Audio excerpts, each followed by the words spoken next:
Hindi mo ito inaasahan, pero ang pangalan ni Jesus ay hindi lang matatagpuan sa Biblia, ito ay malinaw ding binanggit sa Quran. At ang mas nakakagulat, parehong may paggalang, pero magkaibang-magkaiba ang pagkilala sa Kanya.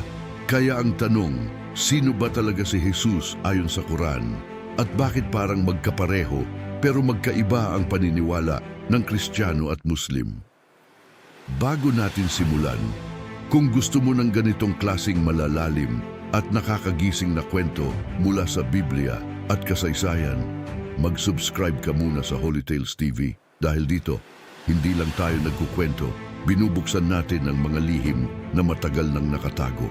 Mahal kong tagapakinig, kung lumaki ka sa paniniwalang si Jesus ay eksklusibo lamang sa Kristyanismo, maaring mabigla ka sa susunod mong maririnig. Sa Quran, si Jesus ay tinatawag na Isa ibnu Maryam, ibig sabihin, Jesus na anak ni Maria, at hindi ito simpleng pagbanggit lamang. Ang kanyang pangalan ay lumitaw ng maraming beses na may respeto, na may dangal, na may kakaibang pagkilala. Pero dito nagsisimula ang misteryo dahil kahit kinikilala siya, hindi siya lubos na tinatanggap sa parehong paraan. Kaya himayin natin, una ang pagkakahalintulad, 5 bagay na parehong pinaniniwalaan.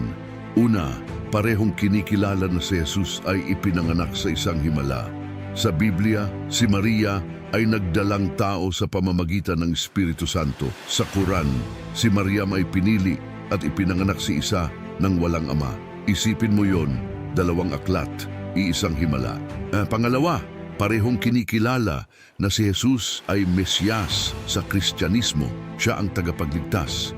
Sa Islam, tinatawag din siyang Al-Masih, ang Mesyas.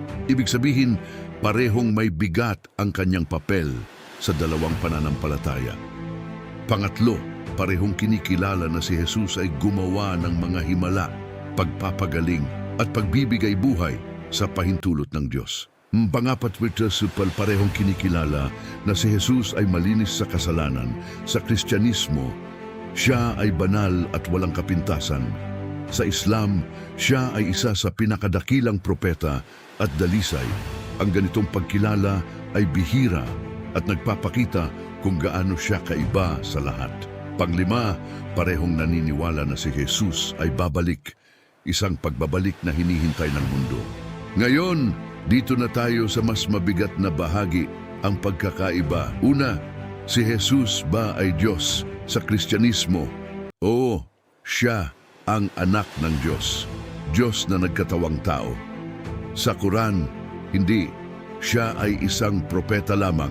Ito ang pinakamalalim na hati sa 2 pananampalataya. Pangalawa, ang krus sa Biblia. Si Jesus ay ipinako na matay at muling nabuhay. Sa Quran, hindi siya ipinako, hindi siya namatay sa krus, kundi iniangat ng Diyos. Ito ang isa sa pinakamalaking pagkakaiba sa kanilang kwento. Pangatlo, ang kaligtasan. Sa Kristyanismo, ito ay sa pamamagitan ni Jesus. Sa Islam, ito ay sa pagsunod sa Diyos at sa kanyang mga utos. Pang-apat, ang relasyon ni Jesus sa Diyos. Sa Biblia, Ama at Anak. Sa Quran, siya ay lingkod at propeta lamang. Panglima, ang papel niya sa hinaharap. Sa Kristyanismo, siya ang hahatol sa mundo. Sa Islam, babalik siya pero hindi bilang Diyos. Ito ang 5 pagkakaiba na humuhubog sa 2 magkaibang pananaw. Ngayon, kung iniisip mo kung bakit may ganitong pagkakaiba, dito nagiging personal ang usapan. Mahal kong nakikinig, ang tanong na ito ay hindi lang pangrelihiyon, ito ay pangpuso. Sino ba si Jesus para sa iyo? Isang propeta lang ba o higit pa? Dahil sa 2 paniniwala, iisa ang malinaw. Hindi siya ordinaryo. Hindi siya simpleng tao, isang kapanganakang himala, isang buhay na puno ng kapangyarihan at isang pagbabalik na hinihintay ng mundo. Bakit sa lahat ng tao, siya pa rin ang sentro? Siguro dahil may katotohanan na hindi kayang ikulong ng iisang pananaw.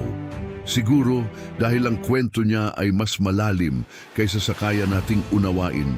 At siguro ang tanong ay hindi kung ano ang sinasabi ng iba tungkol sa kanya, kundi kung ano ang nakita mo sa kanya.